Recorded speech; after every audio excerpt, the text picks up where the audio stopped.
Graça e paz a todos os irmãos do Discipulado Sem Fronteiras. É com muita alegria e prazer que aqui estamos mais uma feita para falarmos de mais um tema de uma de nossas aulas, a qual adentramos agora na segunda lição da revista do Discipulado. E nós vamos trabalhar uma lição maravilhosa com um tema onde nós abordaremos o assunto sobre o discípulo e o lar cristão. Na aula passada nós falamos um pouco sobre os 4 mundos dentro de uma visão onde Deus cria o ser humano, e aí nós estamos inseridos em vários contextos, e como nós já mencionamos na aula passada, mencionamos que mundo aqui não é todo o universo, mas sim a totalidade de alguns elementos, de alguns pontos a qual nós abordamos. Por exemplo, nós falamos sobre o mundo da vida, quer dizer, vida. Falamos sobre o mundo pessoal, e no mundo vida nós trabalhamos a limitação e as necessidades do ser humano. Depois nós trabalhamos o mundo pessoal, onde fala sobre a autorrealização, e a autoestima. E depois nós trabalhamos também o terceiro elemento, o mundo social, que trabalha a questão da informação, cultura, recreação, socializar-se. E aí até mencionamos o capítulo 2 de João, aonde nos mostra que Jesus, os seus discípulos e sua mãe foram convidados para uma festa de casamento em Caná da Galileia. Depois nós falamos também sobre o mundo espiritual, que aí vai exercer toda a influência neste mundo a qual nós estamos aqui, que é o mundo físico. E logicamente trabalhando alguns elementos.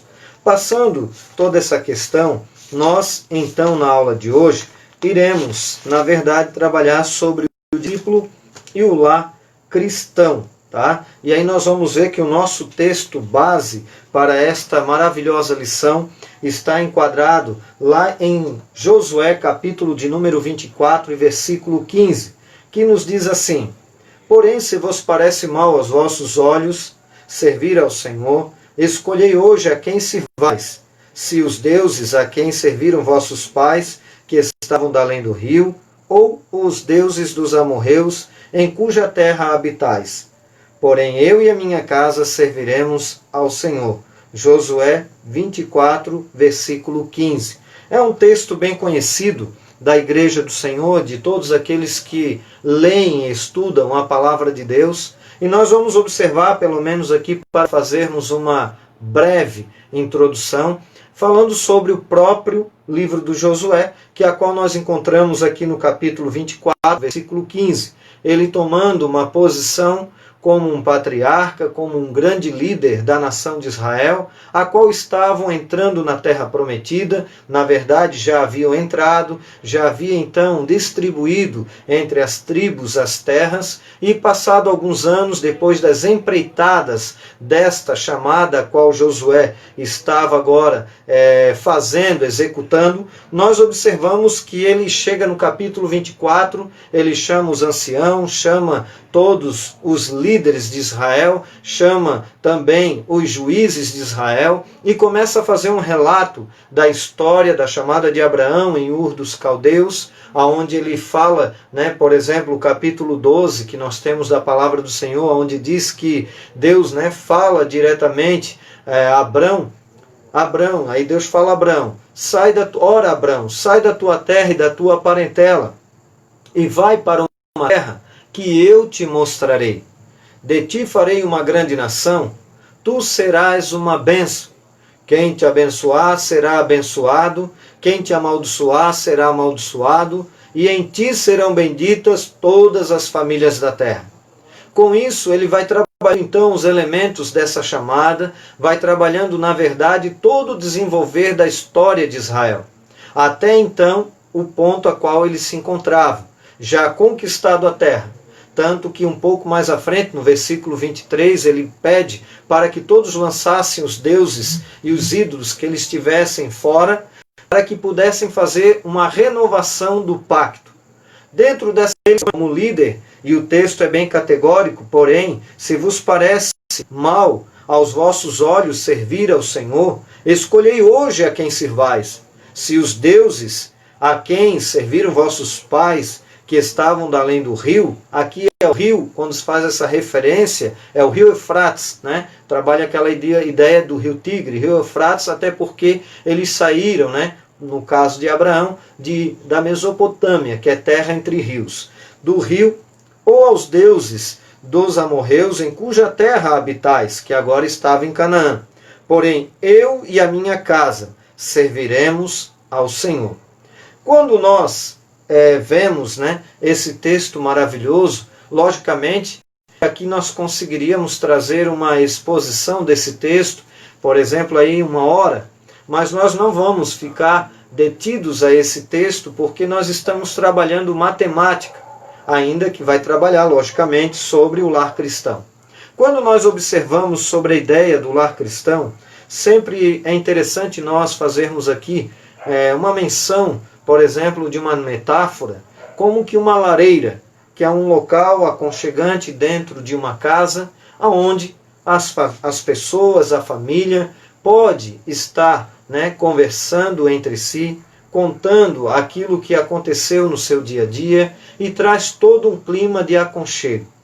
É lógico que trabalhar o lar cristão vai trabalhar o contexto familiar, o contexto de família, vai trabalhar o contexto da base da sociedade.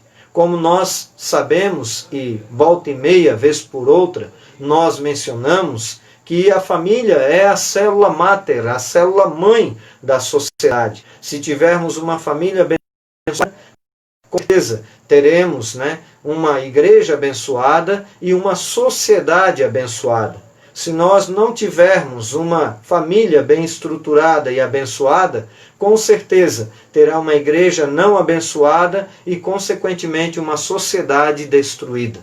Por isso que nós vemos e sabemos o quanto o adversário tem trabalhado de forma veemente contra a igreja do Senhor, contra principalmente a instituição chamada família. Eu costumo dizer que a igreja só existe por causa da família, porque a família, depois que Adão e Eva, eles caíram na presença do Senhor, nós observamos que veio então, posteriormente, ainda que Deus já sabia, o plano para então salvar a família, que aí futuramente seria através de Cristo. E aí nós observamos então que a igreja, ela é a agência de Deus na terra e só existe por causa da família que caiu no Éden.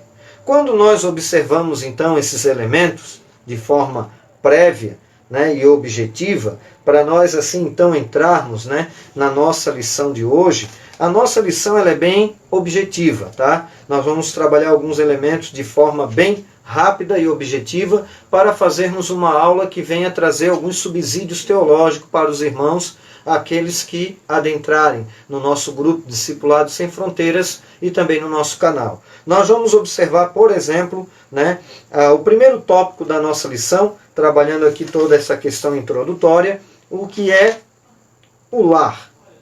Né? O que é o lar cristão? Aí nós vamos observar que o primeiro subtópico da nossa lição vai trabalhar a família, a base do lar cristão. E como se constitui uma família? Irmãos, veja bem, alguns teólogos, vamos dizer assim, palestrantes na área de família, vão conceituar que família é pai, mãe e filhos. Outros conceituam que é homem e mulher, já é uma família. Consequentemente, tem os seus filhos, mas trabalhando a concepção que o homem e a mulher já compõem, já estão, na verdade, vivendo como um casal que, casando, tornam-se uma família. Eu vejo que os dois se assemelham, e por que não dizer que é quase que a mesma coisa? Mas nós sabemos que a Bíblia fala que a figura do homem, do varão, deixará o seu pai e a sua mãe, e unir-se-á a sua esposa, e os dois serão uma só carne. Então nós observamos que a família ela é composta, na verdade, de homem e mulher. Macho, ishi, no hebraico, e mulher, isha, fêmea. Então, conotação sexual. Homem quer dizer ish, pontudo. Isha, mulher, quer dizer fêmea, quer dizer côncavo. Mostrando, então, conotação sexual para nos mostrar que a base da família é o homem e a mulher. A base da sociedade, a base da igreja é a constituição, ou a instituição, melhor dizendo, família, a qual Deus instituiu primeiramente na face da terra em Gênesis, lá no capítulo 1, capítulo 2. E aí nós observamos então que a base do lar é a família. E aí nós vamos ver então que a família é composta de homem e mulher, macho e fêmea. Depois nós vamos observar o lar, a base da sociedade, que também vai trabalhar todo um elemento a qual nós podemos aqui fazer inferência com a aula número 1, que é o discípulo e a comunidade, que é a forma que nós nos comportamos diante de Deus e principalmente também diante dos homens. Logicamente, primeiramente a Deus, né, que é, vamos dizer assim, o mais importante, e depois, consequentemente, aos homens, que também é importantíssimo. E vai nos trabalhar o seguinte ponto: os lares formam a sociedade. Lares desagregados vão também corresponder a uma sociedade desagregada. Vai trabalhar justamente aqueles elementos a qual nós mencionamos aos irmãos a priori aqui na nossa introdução.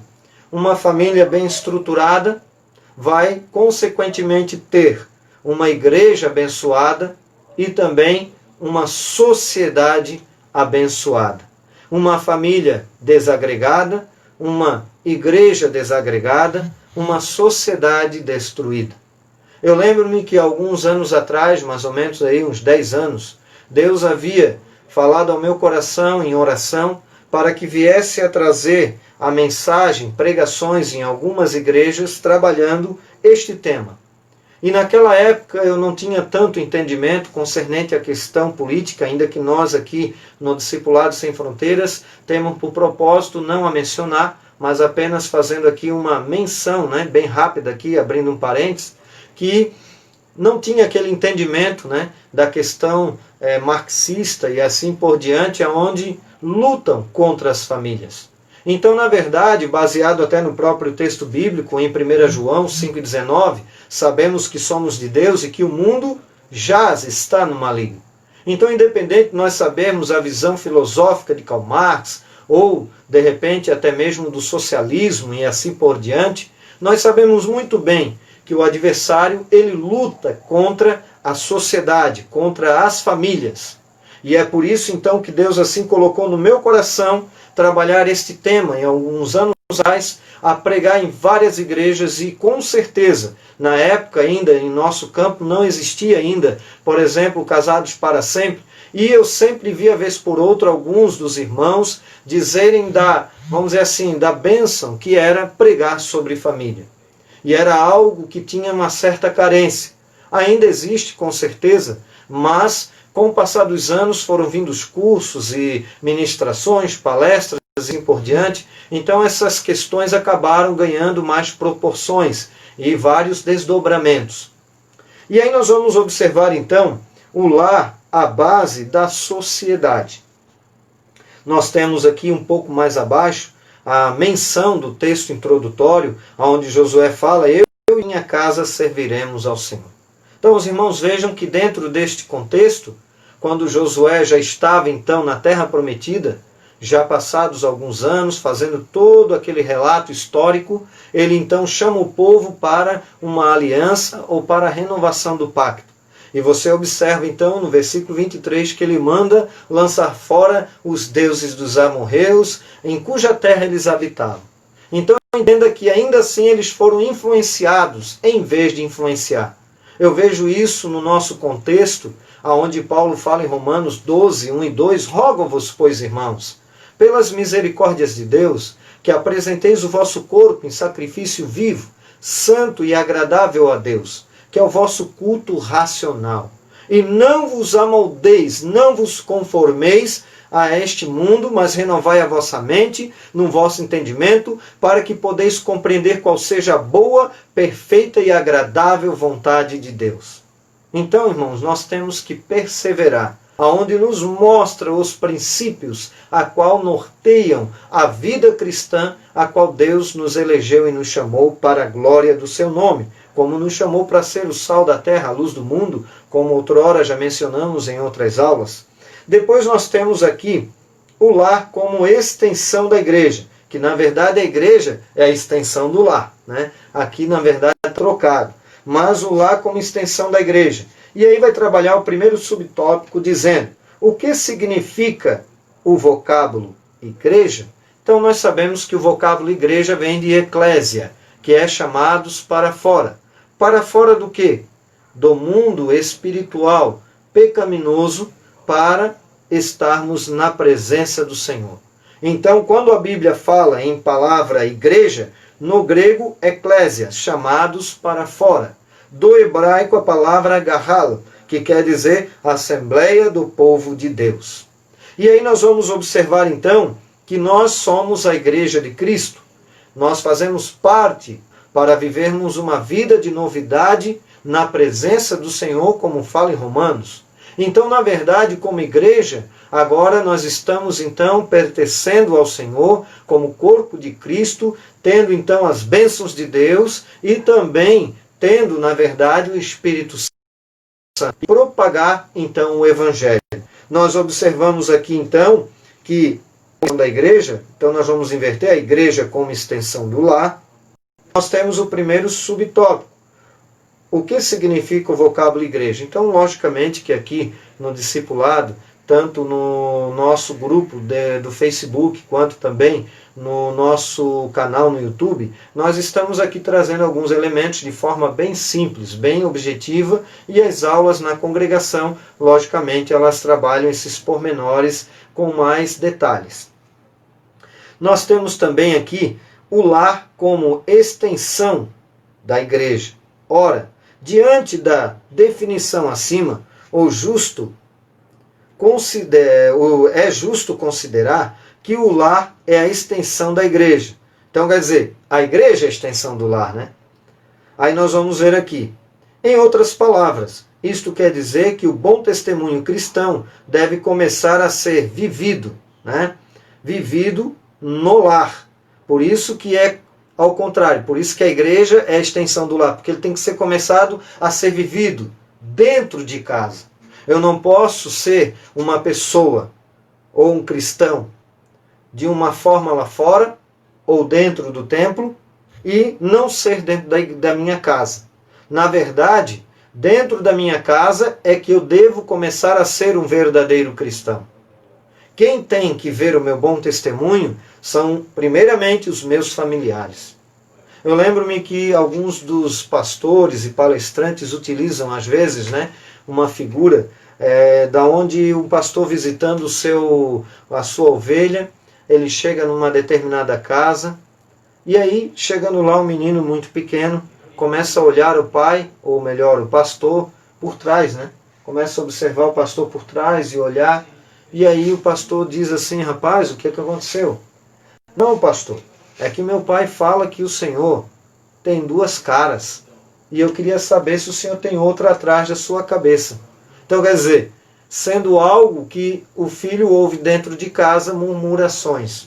E isso deve ser extirpado, deve ser tirado, irmãos. Não pode acontecer. Se você precisar conversar algum assunto mais sério, converse separadamente, mas não deixe seus filhos verem essas conversas, até porque muitas das vezes vão soar, ou vai até mesmo ser uma murmuração. E que nós venhamos a não murmurarmos. Então, isso, claro que, trabalhando de forma muito simples, a questão do lar cristão, nós temos a necessidade de darmos um bom testemunho dentro de casa. Aí nós temos aqui também, para nós encerrarmos este assunto, em outras palavras, isto quer dizer que o bom testemunho cristão deve começar a ser vivido no lar. Não é possível ter um comportamento de crente no templo, onde a igreja se reúne, e ter outro no lar, um comportamento de incrédulo. As duas coisas não se combinam e significa que ainda não houve, de fato, conversão a Cristo. Então veja bem, você é instrumento pelo qual a graça salvadora pode chegar aos seus parentes, vizinhos e amigos.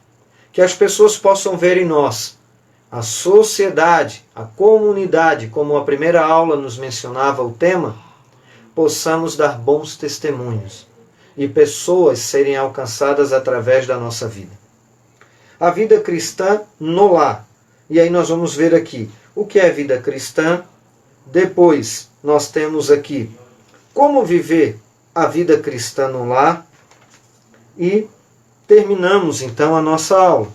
Então nós vamos trabalhar aqui do plano de aula que eu tenho, como nós podemos viver a vida cristã no lar, trazendo alguns pontos para nós mencionarmos como elementos que vão trazer introdutoriamente, ou um comentário, melhor dizendo, não introdutório, mas um comentário sobre este ponto, este elemento a qual nós vamos então trabalhar, que é o nosso terceiro tópico, a vida cristã no lar. E aí vai trabalhar o que é vida cristã e também como viver a vida cristã no lar. Aí eu tenho aqui, por exemplo, um assunto bem interessante para nós mostrarmos um ponto de vista importantíssimo para nós abordarmos aqui. Veja bem, a vida cristã no lar na família. Como deve ser o fruto do relacionamento familiar entre os cônjuges? Primeiro, entre os cônjuges, Efésios capítulo 5, versículo 25 ao 33, vai nos falar sobre isto. Por exemplo, vai dizer para a mulher ser submissa ao seu marido. Quando fala submissa, não vai ser como alguém certa feita falou para mim, então quer dizer que eu tenho que ser capaz do meu marido? Não, jamais isso. Quando fala submissão, é estar sob a mesma missão, andando lado a lado. Às vezes alguns palestrantes ilustravam, e eu já vi isso até num conceito judaico também, entre os rabinos, aonde trabalhando aquela ideia de a mulher então ser feita, vamos dizer ali da costela, dando um profundo sono no Adão, no homem, e aí Deus então tira uma de suas costelas e faz a mulher, e Adão quando vê Eva, ele vê Eva e eu creio que ela era muito linda, até porque Adão quando olha para ela ele diz, essa é osso dos meus ossos, carne da minha carne, será chamada varoa, porque do varão foi tomada. Então eu imagino que ele deu uma filosofada, filosofou teologicamente, vendo a criação de Deus maravilhosa, porque ele via todos os animais tendo os seus pares, ou melhor dizendo, vendo ali que eles tinham todos eles as suas esposas, os macho, fêmea e assim por diante. Ele então agora ele vê pela primeira vez e com certeza ele ficou contentíssimo. E aí nós observamos que ali trabalha esses elementos. Claro, nós não vamos... Mas, por exemplo, diz que é para o marido amar a sua esposa. E vai dizer que é como Cristo amou a igreja e se entregou por ela. Então, veja bem, irmãos, a Bíblia fala que o amor é mandamento. Ele não é apenas um sentimento, como as pessoas muitas das vezes propagam. Ele é mandamento. Até porque no contexto judaico-cristão agora, trabalhando essa ideia, nós vamos observar que por muitas das vezes no casamento judaico, a criança era então prometida, um menino ou a menina, e era feito um acordo chamado Ketuba, onde era assinado este documento. Eles já eram casados, mas ainda não tinham, na verdade, tido ainda a consumação do casamento. E nós observamos então que depois de crescendo, eles estando então neste casamento com o Ketuba, e antes era feito um acordo, então quando casava tinha que amar a sua esposa. E de igual forma no século XXI, ainda que em outra cultura, nós precisamos entender que o homem muitas vezes ele é mais fechado, por muitas das vezes ele tem dificuldade de expressar. Mas a Bíblia nos mostra que é para o marido amar a sua esposa e a mulher se submeter ao seu esposo. Porque isso é um princípio organizacional, aonde nos mostra que o homem é mais racional, a mulher é mais emotiva. E a mulher equilibra as partes. E aí nós vamos observar aqui, entre os pais e filhos, Efésios 6, do 1 ao 4, refletem na igreja e na sociedade entre os filhos. Agora nós vamos caminhar para o nosso final da nossa aula. Veja bem, nós vamos trabalhar alguns elementos onde o adversário trabalha contra as famílias. Eu gostaria que você prestasse bastante atenção e, se possível, anotar esses elementos para você pôr em prática e vencer na presença do Senhor com a palavra de Deus. Veja só. Artimanhas de Satanás para destruir o plano de Deus para o lar e para os indivíduos que o compõem, sendo os três últimas as principais. Veja bem. Primeiro, a comunicação. Veja só. Falta de comunicação, falha na comunicação e falsa comunicação. Então nós vamos ver aqui a falta de comunicação. Não há comunicação entre quieto e ser calado. Aqui eu vou só mencionar, eu não vou comentar. Falha na comunicação. Não entende e não é entendido. Falsa comunicação. Mentirosa, vida de mentiras. Segundo, finanças. Crises financeiras leva a acusações múltiplas. Egoísmo, incompatibilidade. Terceiro, troca de papéis sociais da família. Omissão por parte dos pais, sem parâmetro a ser seguido. 4. Preferência, retirar a autoridade, questionar a autoridade. São, na verdade, situações colocadas pelo adversário como noema. Por que noema? A Bíblia fala, 2 Coríntios, capítulo 2, versículo 11, porque não ignoramos seus ardis. A palavra ardis, no grego, noema, método, quer dizer estratégia, didática. Então imagine que o adversário, um ser espiritual, ele tem métodos, estratégias, didática, para lutar contra o ser humano. E aí nós vamos vendo aqui algumas citações, situações, que muitas das vezes também o ser humano acaba tendo as suas falhas, suas dificuldades e assim por diante, dando vazão a toda esta questão que muitas das vezes não é só apenas o adversário, mas também o ser humano com suas falhas, com suas dificuldades. Filhos, preferência, retirar a autoridade, questionar a autoridade, que nós já mencionamos aqui. 5. Interferência. Tem a internas, famílias, pais possessivos ou familiares. Externas, amigos. Que tipo de amigos são estes? Olha só que interessante nós avaliarmos essas questões. Depois nós temos aqui, dentro de todos esses desdobramentos, o sexto. Independência. Vida individual, separada, conta, carro, comida e assim por diante. Em outras palavras, eu vivo a minha vida, você vive a sua dentro do próprio lar. Que aí acaba sendo um lar que, como disse Jesus, né, não pode subsistir se estiver dividido. Depois, nós temos aqui incompatibilidade de gênio, né? Egoísmo e safadeza, modelo corrompido pelo mundo. Então o mundo muitas das vezes vive desta forma, vive dentro desta questão. Aí nós temos as três últimas, que são as principais.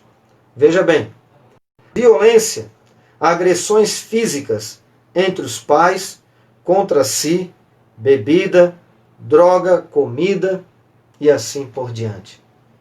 Agressões morais dos pais para com os filhos e entre os filhos, que também é extremamente negativo. Sendo agora a penúltima, infidelidade. Aqui eu tenho neste, vamos dizer assim, neste plano de aula e até mesmo na consulta a qual fiz, trabalha a seguinte ideia. Homem, tolerância mínima. Mulher, tolerância zero. Só que eu vou colocar aqui por minha conta. Homem e mulher, tolerância zero. Né? Para não ficar aí, um pode, outro não. Ninguém pode. Na verdade, segundo a palavra de Deus, deixará o homem, o seu pai e a sua mãe, e unir-se a sua esposa, e os dois serão uma só carne. A Bíblia fala em Provérbios que é para ele tomar da sua própria cisterna. Logicamente, dentro do contexto desse texto, está falando da vida conjugal, que não vamos entrar em pormenores na vida sexual em si, porque nós estamos aqui com os irmãos ao vivo e também depois lá no canal, muitas pessoas acessarão e com certeza nós não iremos trabalhar esses elementos aqui, importantíssimos, né? Mas na nossa aula, na igreja, a gente trabalha. Então aqui é só para dar algumas pontuações, alguns pontos, né? Alguns subsídios também teológicos, para aqueles que querem trabalhar essas lições. Também nós temos relações sexuais, que aí nós temos 1 Coríntios capítulo 7, versículo 3 ao 5, e depois 1 Pedro 3, 1 e versículo 7. Que aí nós temos aqui, as relações sexuais são questões de fórum mais íntimo do ser humano, satisfazendo questões de ordem fisiológica, psicológica e espirituais. Tem pessoas que acham, acreditam até, que ter uma vida prática sexual, né, é na verdade uma coisa carnal. Na verdade, irmãos, ele trabalha esses elementos: fisiológica, psicológica e espiritual. Isso é ser espiritual também, com certeza. Nós não vamos entrar em pormenores, como eu falei, né? 3 questões fundamentais que devemos saber a respeito do sexo, de acordo com o manual da vida, que é a palavra de Deus, né? Aí nós temos aqui, por exemplo, o homem e a mulher devem se satisfazer sexualmente, ter prazer. Paga, no versículo 3, o homem mais racional, a atração dele é mais física. A mulher mais emocional, a atração dela, então, mais pela emoção. Mas os dois devem se satisfazer mutuamente. Nós não vamos entrar em pormenores. O homem e a mulher não têm poder sobre o seu próprio corpo. Versículo 4 de 1 Coríntios, capítulo de número 7. Acho que aqui o texto é 2 Coríntios, capítulo 7. Aí versículo 3 ao 5. Então, versículo 4, né, vai nos dizer, então, o homem e a mulher não têm poder sobre o seu próprio corpo. Não violentar. A regra é abster-se sexualmente, senão por mútuo consentimento e para aplicar a oração. Aí nós temos aqui então a falta de amor. Depois vai falar: amor de Deus não se acaba. O amor deve ser cultivado e alimentado, como eu falei, ele é mandamento. Pode até trabalhar a área do sentimento, mas ele é mandamento. Deus não ter primazia. Veja bem, irmãos, Deus não ter primazia. Ele é o Criador, idealizador, o sustentador, o mantenedor do amor, o combustível desta máquina. Tanto que Jesus chegou a falar em João 13, 34, 35, aonde Jesus falou: novo mandamento vos dou, que vos ameis uns aos outros, assim como eu vos amei. E conhecerão que são os meus discípulos. Então veja bem, irmãos, que o amor ele é um mandamento, né? Maravilhoso. A Bíblia fala que quem não sabe amar não conhece a Deus, em 1 João 4 e 8. Não sabe amar porque não conhece a Deus, porque Deus é amor. O caráter de Deus, a essência de Deus é amor. Então, irmãos, nós vamos terminar esta aula fazendo uma oração pelas famílias e mencionando aqui 2 versículos a qual deixei separado para nós fazermos a nossa conclusão. Veja bem, 1 Timóteo 5 e 8. Mas se alguém não tem cuidado dos seus, e principalmente dos da sua família, negou a fé e é pior do que infiel. Eu tenho aqui uma palavra que eu prego dentro desse versículo, a qual ele está dentro de um contexto, e eu faço ali uma contextualização exegética, né, como uma explanação de forma mais abrangente e expositiva. Aqui nós não vamos poder fazer isso devido ao nosso tempo. E aí nós temos também 1 Timóteo 3 e 5. Porque se alguém não sabe governar a sua própria casa, terá cuidado da igreja de Deus. Deixa aí uma palavra, né, uma oração, melhor dizendo, para que todos possam ter os seus lares abençoados e guardados na presença do Senhor. Amém? Então nós vamos orar, vamos agradecer a Deus. Senhor maravilhoso Deus e eterno Pai, te agradecemos e te louvamos por esta noite, por esta aula, te agradecemos pelas famílias, Te agradecemos, meu Pai, pelos teus filhos, pelas tuas filhas que estarão vendo e ouvindo esta live. Papai, abençoe a cada um de uma forma toda especial, abençoando os seus lares, os seus cônjuges, os seus filhos, para que possam então juntos ter uma vida abençoada em tua presença, conforme a tua vontade, repreendendo toda a fúria do inimigo e todo o principado e potestade, para a honra e glória do teu nome. É o que eu te peço nesta noite, é o que nós te pedimos e te agradecemos, meu Pai, em nome do Senhor Jesus. Amém. Que Deus abençoe a vida dos irmãos de uma forma toda especial, em nome do Senhor Jesus.